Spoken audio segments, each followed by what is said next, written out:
Hola, ¿qué tal? Tengan todos ustedes buenas tardes, buenos días para los que vayan a ver esta grabación también mañana. El día de hoy les voy a presentar lo que es la teoría holónica de la sexualidad, que sería la segunda parte del tema relacionado pues a la sexualidad humana, del cual ustedes habían visto ya conceptos básicos. Entonces, en este momento pues vamos a hablar sobre la teoría holónica, que es muy importante también que ustedes conozcan desde su área, en este caso de trabajo social. Entonces, les voy a explicar en qué consiste esta teoría, es muy breve, es para que lo tengan en cuenta y cualquier duda, comentario, pues lo puedan ustedes realizar también a través de WhatsApp, ya ven que por ahí nos comunicamos y así podamos entendernos, ¿no? Sobre todo si hay alguna duda al respecto. Bien, primero que nada hay que entender que dentro de la sexualidad hay muchísimos aspectos que revisar. Nunca va a ser solamente uno o nos vamos a concentrar solamente en el acto coital o en el erotismo o solamente en esa parte, sino vamos a ver que hay diferentes aspectos que integran a la sexualidad. Entonces, en esta parte es donde se introduce el tema de la teoría holónica, porque aquí es donde vamos a analizar cómo la sexualidad no solamente es estudiada desde un solo enfoque, o sea, lo biológico o solo lo médico, ¿no? Sino que va a ser estudiada desde también lo psicológico y lo social, es decir, de una manera integral. Entonces acá nos dice, la sexualidad humana puede ser estudiada desde diversos enfoques científicos y por ello es preciso instrumentos de estudio que permitan ir de un nivel a otro. Ese instrumento de estudio, ¿cuál es? La creación teórica, en este caso la holónica. Solamente así es que esta rama del saber científico se puede comprender de una manera integral y no parcializada, porque antes de que hubiera esta teoría, pues muchas ciencias, muchas disciplinas se peleaban, pongamos entre comillas, por estudiar a la sexualidad. Por ejemplo, la sociología decía, bueno, es que yo tengo que estudiar a la sexualidad porque tiene situaciones, fenómenos sociales, ¿no? Entonces es como área de la sociología. La psicología, ¿no? Pero es que también hay pensamientos, actitudes, creencias, comportamientos, eso tiene que ver con psicología y pues la sexualidad es para la psicología. Y venía medicina, ¿no? También con la idea de que no, pues es que hay cuestiones fisiológicas, ¿no? Aparatos, sistemas, respuesta sexual, todo eso, y tiene que ver con lo médico. Entonces, para quitar como ese pleito que se tenían entre disciplinas, se genera esta teoría, con la finalidad de estudiarla desde las tres esferas, bio, psico, social, y no se parcializara a solo lo biológico, lo psicológico o lo social, sino que las tres al mismo tiempo. Esta teoría es basada en una primer teoría que es la del sistema general. Recuerden, basada en teoría del sistema general. No es la misma, ¿vale?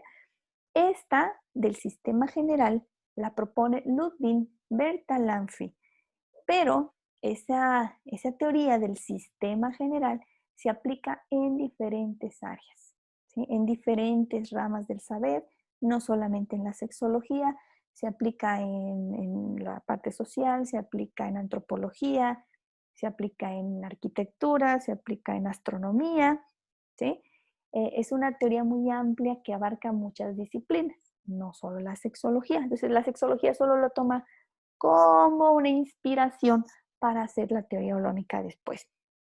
Entonces, de acuerdo a la del sistema general, la palabra holos es en griego y significa todo, ¿no? Entonces, cuando hablamos de la teoría holónica, hablamos la parte de un todo, es decir, que se integra y que conviven varias partecitas que a su vez en sí mismas son muy complejas.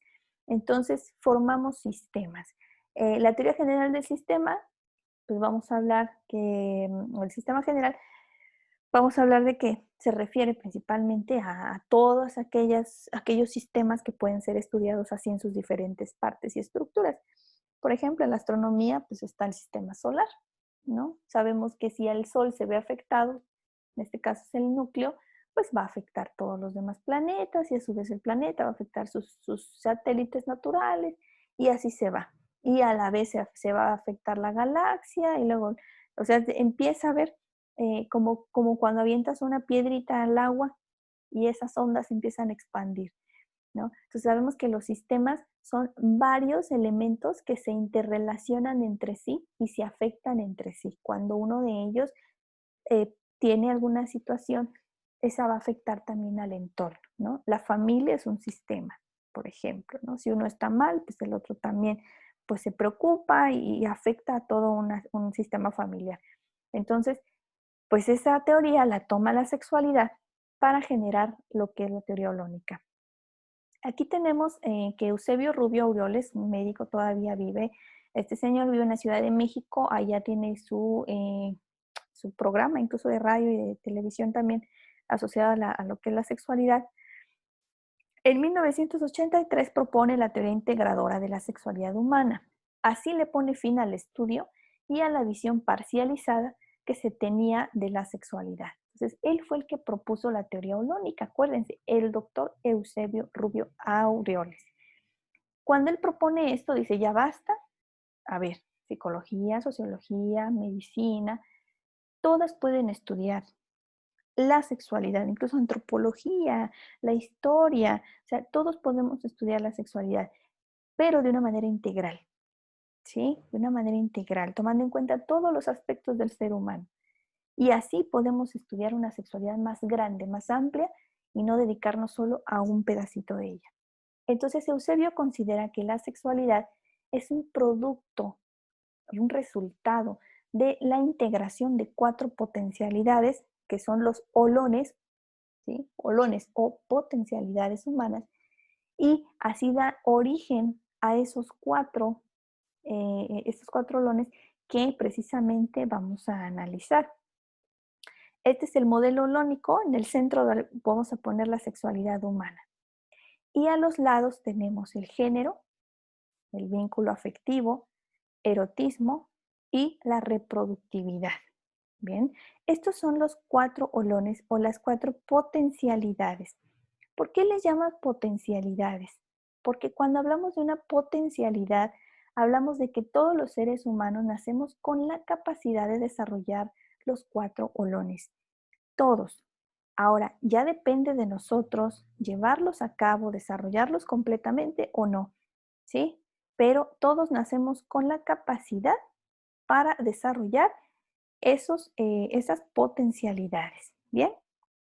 Entonces, voy a regresar aquí con el modelo. Voy a hacer estas anotaciones. Bien, el género. El género lo vamos a poder estudiar desde lo biopsicosocial. ¿Sí? Vamos a anotar aquí. Biopsicosocial. ¿Ok?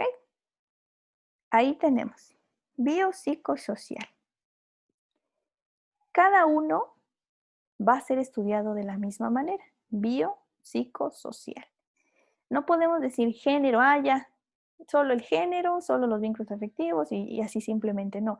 El género que tiene que ver con esa parte subjetiva de con quién me identifico, si lo masculino, lo femenino, o simplemente no me identifico en ninguno, ¿verdad? Tiene que ver con algo que se relaciona con mi identidad.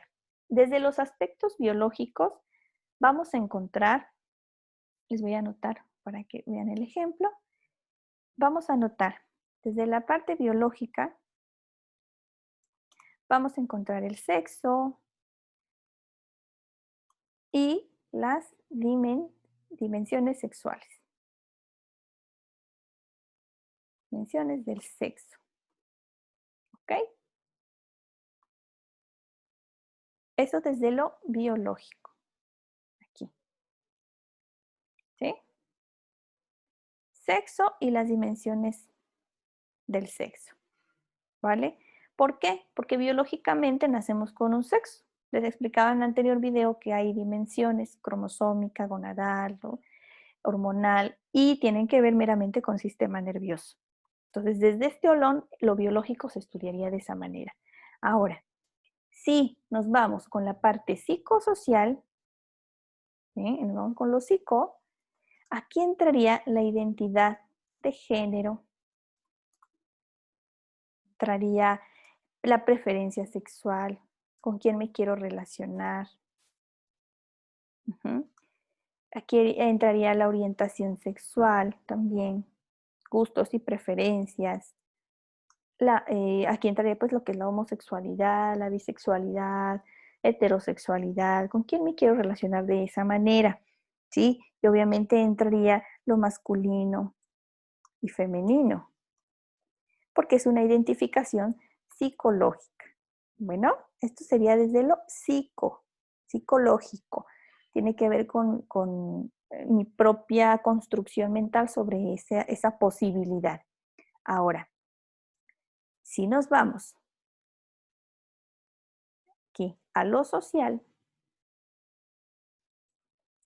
aquí hablaríamos, por ejemplo, la comunidad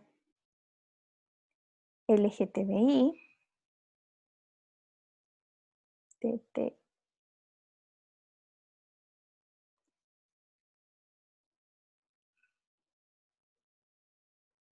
¿sí? La comunidad gay, hablaríamos de manifestaciones,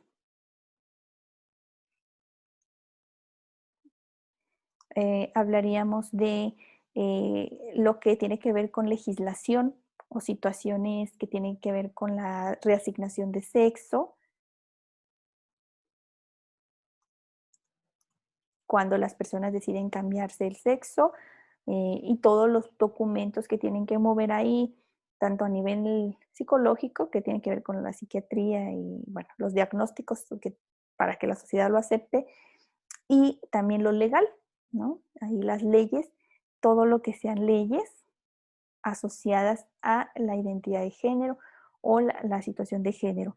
También aquí hablaríamos de machismo, feminismo, los movimientos sociales en torno a ello, los feminicidios,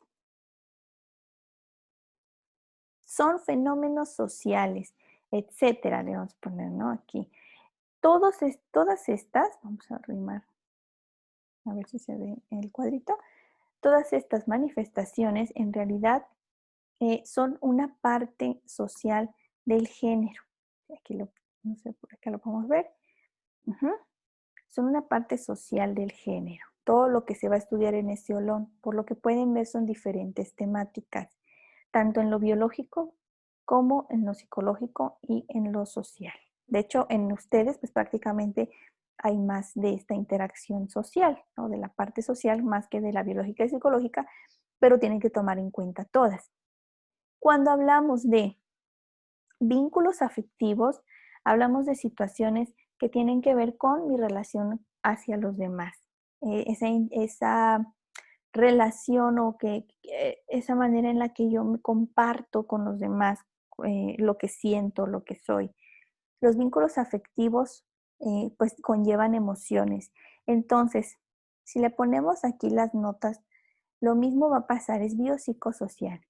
Si hablamos desde lo biológico, en este aspecto, ¿sí? Vamos a tomar en cuenta, permítanme un ratito, vamos a tomar en cuenta que en lo biológico vamos a obtener principalmente neurotransmisores, hormonas relacionadas a principalmente dopamina y serotonina. Tienen que ver con el amor, el enamoramiento. Cuando nosotros nos enamoramos, principalmente hay cambios fisiológicos en el cerebro. De hecho, pareciera un cerebro como de un adicto. Hay una necesidad imperiosa de estar con la otra persona, de convivir con esa persona, de verle, y eso genera cambios a nivel fisiológico. Te quita el hambre, las pupilas se dilatan. Bueno, hay diferentes tipos de manifestaciones físicas que muestran mi comportamiento de enamorado. Lo mismo pasa cuando siento emociones como el enojo, la tristeza, cuando siento miedo, hay una activación de mi sistema simpático, me dan taquicardias, dolor de estómago. Cuando hay enojo, a veces hay temblor, hay sensación de calor en la cabeza, en la cara, en las manos. Todo eso son reacciones físicas de cómo yo me vinculo con mi medio, cómo yo me relaciono con lo que sucede a mi alrededor. Y eso hace que haya una segregación hormonal. Y físicamente, pues hay manifestaciones. ¿Ok? Ahora, vamos a ver que también tenemos los aspectos, perdí aquí mi flecha, los aspectos psico, ¿ok? Y lo social. Desde lo psico es el nombre que nosotros le ponemos pues a las sensaciones que le escribí y pues son enamoramiento, es un proceso psicológico, la pareja, la formación de pareja, eh, el nombre de las emociones, uh-huh, eh, la familia, es un aspecto también de índole psicológico, la amistad, el nombre que nosotros le vamos a poner a esas manifestaciones, ¿ok? Eso es lo que a mí lo que yo le, más bien el significado que yo le doy a esas sensaciones y lo que a mí me inspira, digamos, para poderme relacionar, ¿no? Dependiendo del nombre. Bien, a ver, permítanme tantito porque aquí se me trabó esta, esta presentación. Bien, bueno, no me puedo avanzar acá, no veo mi flecha. Sí, ahí está mi flechita. Entonces aquí vemos, está aquí lo psico, y lo social sería toda la institucionalización que se le da a los vínculos afectivos. ¿Cuáles son esa institucionalización? Bueno, vamos a notar aquí que en lo social encontramos el matrimonio, porque es legal, digamos, lo que pide la sociedad para demostrar que yo tengo un vínculo con alguien, actas de nacimiento, ¿no? O, bueno, todo lo que tenga que ver con una institucionalización, eh, el cómo yo puedo demostrar que eres mi hijo, ¿no? Pues a través de un documento que socialmente pide el registro civil. Entonces aquí encontramos el registro civil, ¿no? A grandes rasgos. Lo que tiene que ver también en vínculos afectivos con las relaciones eh, tal vez extramaritales. Aquí hablaríamos de la infidelidad como fenómeno social.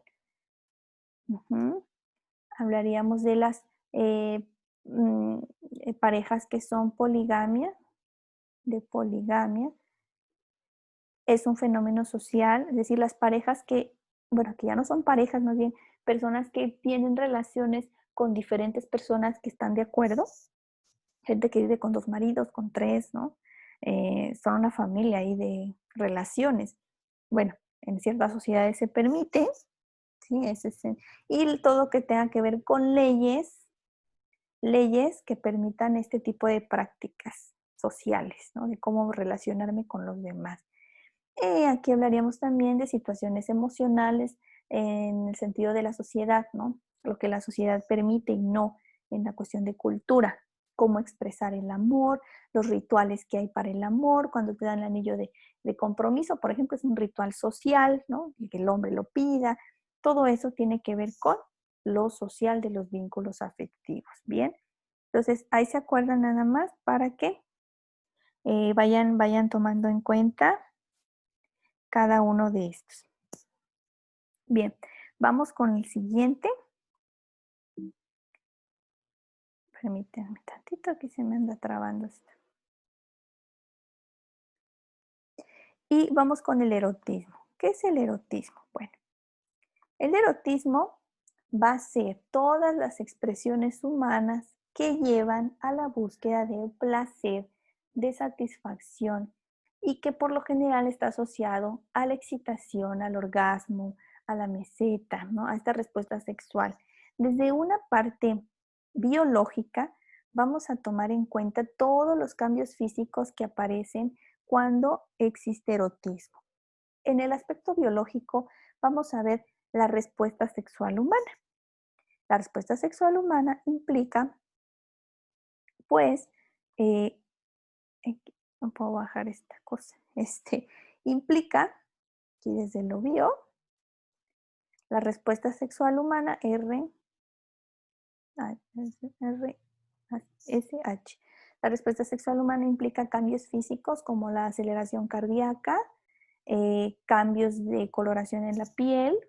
En el proceso de excitación, pues hay cambios en los órganos sexuales y vamos a ver que existen pues diferentes manifestaciones biológicas ahí. También hay segregación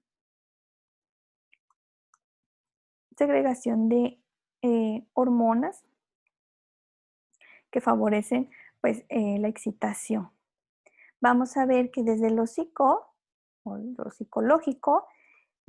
podemos estudiar lo que son las parafilias, las expresiones sexuales, expresiones comportamentales de la sexualidad, es decir, algunos gustos y preferencias que pueden tener las personas en cómo relacionarse, ¿sí? En esta situación, bueno, cada persona es diferente, cada persona tiene gustos distintos. Aquí también hablaríamos de lo que son las fantasías sexuales, pueden ponerla ahí en la parte psicológica, ¿sí? Fantasías sexuales, aquí lo veo, comportamentales, fantasías sexuales, son expresiones meramente psicológicas porque depende mucho pues del pensamiento, creencias y conductas que tiene el individuo. Entonces no podemos estandarizarlo. Y desde la parte social vamos a ver que está el acoso sexual, el abuso sexual, violencia sexual, todos los fenómenos. También está la pornografía, está la prostitución, ¿sí? El abuso sexual infantil, todo eso está dentro de la esfera social, porque son fenómenos sociales que impactan obviamente en nuestra convivencia. Entonces, desde el erotismo estudiaríamos esos aspectos, ¿no? También desde lo biológico, ya no les anoté, están las disfunciones de la vida erótica, porque pues el cuerpo no funciona adecuadamente y entonces a veces hay alguna alteración a nivel físico que no permite disfrutar de una vida sexual coital plena. Y eso estaría dentro de lo biológico por si le quieren agregar ahí, porque aquí mi computadora pues algo le pasa que se traba, entonces ya no lo pude anotar, pero le pueden agregar ahí. Ahora, en la reproductividad. En la reproductividad tenemos que es una expresión de una potencialidad que permite crear individuos en gran medida pues similares a los que los produjeron, ¿no? Muy similares. Pero no solamente hablamos del embarazo, hablamos también de, acuérdense, biológico, psicológico y social. Entonces, en la reproductividad desde lo biológico, sí, hablamos de menstruación. Para que yo pueda embarazar, pues tiene que haber un proceso de menstruación, ciclo menstrual, un proceso de espermagénesis, donde se genera el esperma, la fecundación, cómo será esta unión del espermatozoide con el óvulo, la implantación, bueno, todo. El proceso de embarazo y parto está ahí en lo biológico, ¿sí? La esterilidad, la infertilidad son temas biológicos. Cuando hablamos de la situación psicológica, es el nombre que nosotros le damos a ese tipo de expresiones reproductivas y también la manera en que nosotros transmitimos a los demás nuestra propia percepción del mundo. En este caso sería, por ejemplo, la maternidad y la paternidad, porque son actitudes de vida, no es biológico, es psicológico, ¿sí? El ser madre o ser padre. La adopción, ¿sí? El decidir adoptar es una reproductividad biológica. De cuántos hijos tener es una decisión también de índole psicológico que en pareja se decide y se analiza, ¿sí? Todo eso está dentro de una situación psicológica. ¿Cómo yo voy a funcionar en esta crianza, en el proceso de crianza con este hijo? Yo me reproduzco psicológicamente también en la educación. Ahorita, por ejemplo, en la clase, cuando yo les explico y la información llega a ustedes y lo van procesando y después se lo explican a alguien más, sería una manera de reproducción psicológica, una reproductividad. Es decir, que ustedes son producto de todos sus maestros desde preescolar, desde que aprendieron a escribir, a leer, son producto de esa interacción. Y ahí es donde ustedes prácticamente son similares a otros de la cultura, porque hablan una lengua similar, que es el español, ¿no? Y esto se va transmitiendo en la escuela y por lo tanto son resultado de una reproductividad psicológica. Lo mismo pasa con la adopción. A lo mejor no es mi hijo biológico, pero cuando yo lo empiezo a criar, pues le doy valores, mi forma de pensar, mis creencias, y eso hace que yo me reproduzca psicológicamente en ese hijo. Ahora, lo social. En lo social, desde la reproductividad se estudia principalmente la cultura y la transmisión cultural. ¿Cómo es que nosotros sabemos qué lenguaje tenemos que hablar? La escritura como debe de ser. Pues porque principalmente la cultura fue quien lo propuso. ¿Cómo sabemos que hay costumbres, tradiciones? Todo eso es una reproductividad cultural. ¿Sí? La gente que lo empezó a hacer, empezó a transmitirlo de generación en generación, hasta que ahora tenemos toda una cultura, ¿no? Una bandera, un himno nacional, el hacer los rituales de cantar el himno en los homenajes, es una reproductividad cultural, ¿sí? Y estamos hablando desde la esfera social de la reproductividad. Los procesos también que existen para poder llevar a cabo algunas ideologías, ¿no? Creencias religiosas, por ejemplo, tienen que ver con reproductividad social. Entonces, se dan cuenta, cada olón se estudia desde lo biopsicosocial y ahí es donde la teoría holónica rompe con que solamente lo vamos a estudiar desde la medicina, o solamente desde acá. No, lo estudiamos desde las tres esferas y si se puede más, para poder entender mucho más, con más detenimiento, la complejidad que tiene la sexualidad, ¿sí? Porque no solamente es una sexualidad así parcializada, como les decía, sino que estamos hablando de una sexualidad que implica un autoconocimiento, una valoración de lo que soy, de lo que poseo, y desde diferentes puntos de mi vida, no nada más desde lo que me conviene, ¿ok? Sino desde los diferentes puntos de mi vida. Bien, entonces ahorita continuamos, vamos con la siguiente. Continuamos con lo que es las definiciones de cada olón para que lo tengan en mente. Aquí tenemos lo que es reproductividad. Aquí está la definición: potencialidad humana de producir nuevos individuos en gran medida similares a los que lo reprodujeron o lo produjeron, así como las construcciones mentales que se producen acerca de esta posibilidad.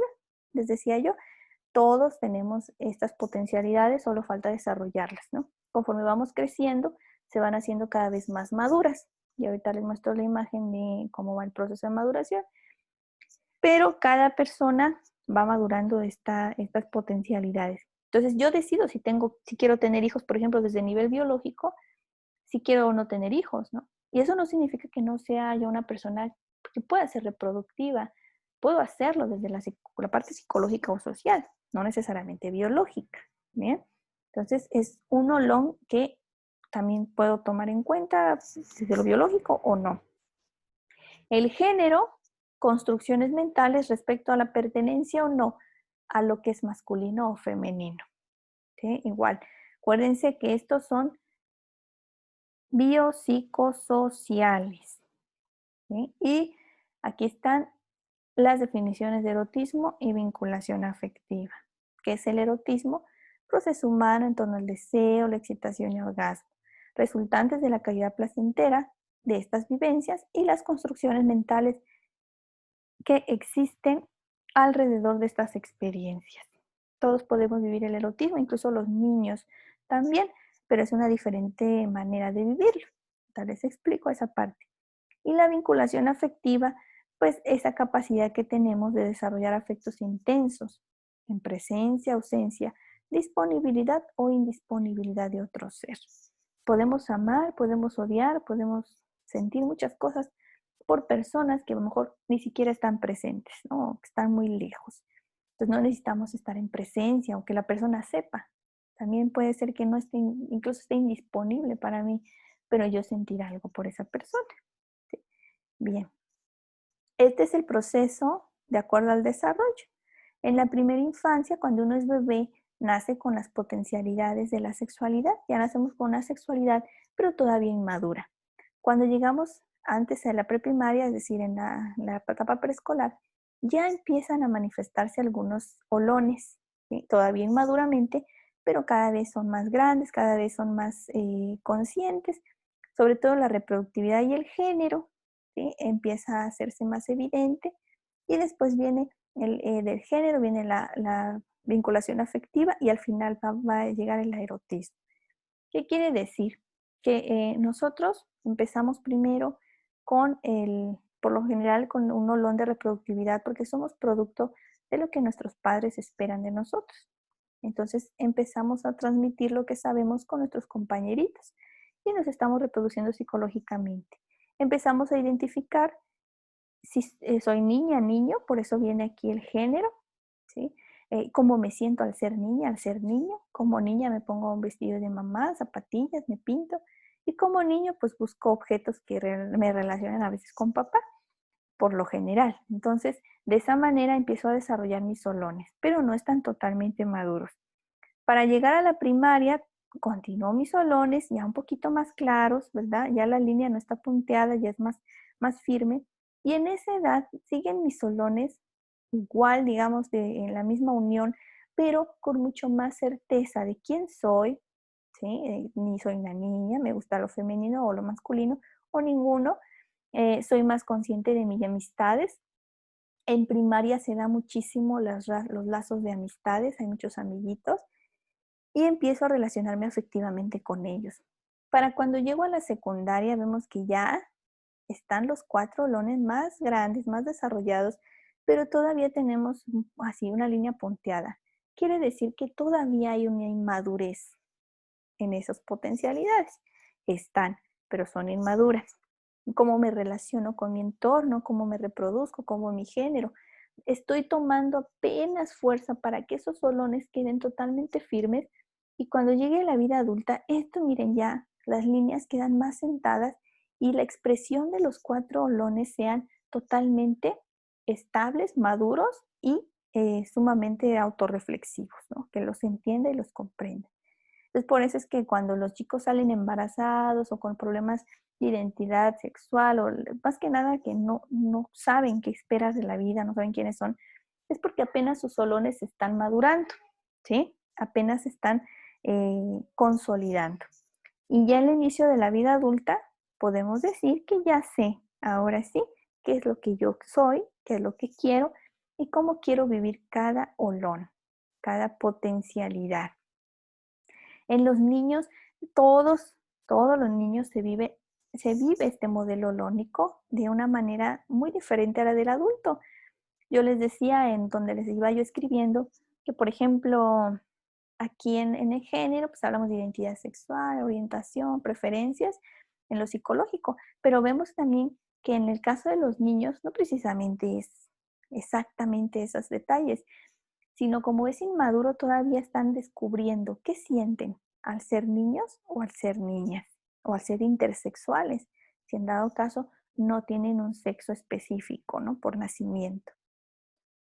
Cuando viven sus vínculos afectivos, es lo que sienten hacia los demás, amistad, amor, incluso al abrazar a un compañerito, esa sensación bonita o recibir un besito, son sus vínculos afectivos. En el erotismo, el niño tiene este punto, lo que siente sobre su cuerpo, qué siente su cuerpo cuando se baña, cuando está el agüita tibiecita, cuando huele un jabón, ¿sí?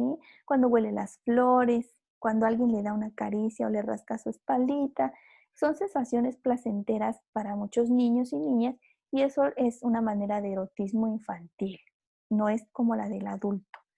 Y en el caso de nos falta de reproductividad, es cuando los niños pequeños aprenden a ser como una maternidad o una paternidad ficticia, un mamá, un papá, ese rol que empiezan a jugar desde pequeños sin darse cuenta, ¿no? Cuando cuidan una mascota o cuando cuidan del hermano pequeño o la hermana pequeña, cuando le ayudan a un compañerito a hacer una tarea que no le sale muy bien y yo te ayudo y se empiezan a hacer. Es una manera de ser padres o madres, ¿no? Que es como los primeros intentos de vivir una maternidad y una paternidad infantil. Y ahí es una reproductividad, un olón que están viviendo, pero como les comento, todavía en cierto punto inmaduro. Cada aspecto estudiado tendrá entonces implicaciones en lo biológico, psicológico y social, generando así una idea de integración, parte central de este modelo teórico. Entonces recuerden muchachos, siempre la sexualidad desde la teoría holónica va a tomar en cuenta lo biológico, lo psicológico y social de cada holón. Eso permite que podamos integrar toda la sexualidad y no solamente estudiemos un pedacito de ella. O sea, la sexualidad es muy amplia, muy grande y cada tema que se aborda es importante para poder entender al individuo. No solamente un pedacito, sino todo lo que integra al ser humano. La complejidad de nuestras sexualidades se debe, en gran medida, a que las significaciones casi siempre aluden a los cuatro olones. Cada persona vive sus olones de una manera distinta, ¿sí? Yo les puse de manera general, pues, no sé, respuesta sexual, preferencia sexual, varios puntos que trabajan en cada olón, pero si lo llevamos a una persona, cada persona vive de diferente manera en cada parte, tanto biológica, psicológica y socialmente, ¿sí? Vive su sexualidad con muchas situaciones distintas. Entonces, ahí es donde vienen las sexualidades y no una sexualidad. Hablamos de sexualidades porque cada persona es diferente. Entonces, esta teoría prácticamente nos permite entender a la sexualidad desde un punto de vista mucho más integral, más completo y entender que no solamente es para un área específica, sino que la sexualidad la pueden estudiar todas las personas que quieran conocerse, que quieran entenderse y comprender su sexualidad. Una vez que comprenden la propia, pues es más fácil comprender la del que esté enfrente de nosotros. Y en cuestión de los fenómenos sociales, ¿no? Bueno, pues vemos que hay muchas situaciones que todavía falta mucho que trabajar, ¿no? Los prejuicios, los tabús, ¿no? La cultura, todas estas violencias que existen también en la situación social de la sexualidad. Es mucho también de las ideas, creencias que existen, ¿no? En torno a la sexualidad. Entonces, para vivir una sexualidad sana hay que empezar a sanar esos solones de cada uno, empezar a analizarlos y poder procurar, ¿verdad? El vivir una sexualidad plena, sin tabúes, sin prejuicios, ¿no? Y vivirla lo más felizmente posible, ¿no? Esa es la intención de la sexualidad. Y por último, les dejo esta reflexión del doctor Marco Antonio Torres Argüello. No estamos obligados a impartir educación para la sexualidad, pero sí a no confundir con nuestros prejuicios e ignorancias. ¿Sí? Y eso se los dejo a modo de reflexión para que lo analicen.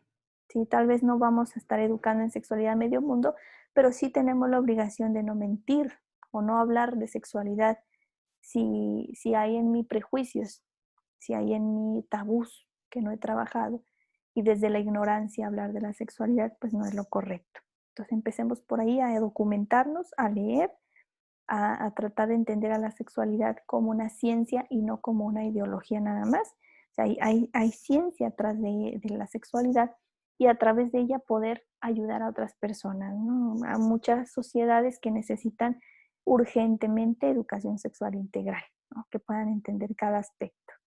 Entonces, chicos, aquí termina esta teoría. Espero sus comentarios por WhatsApp, ¿sí? Y la actividad se las voy a decir también por WhatsApp para que ustedes la entreguen el próximo sábado. Que tengan muy bonita semana.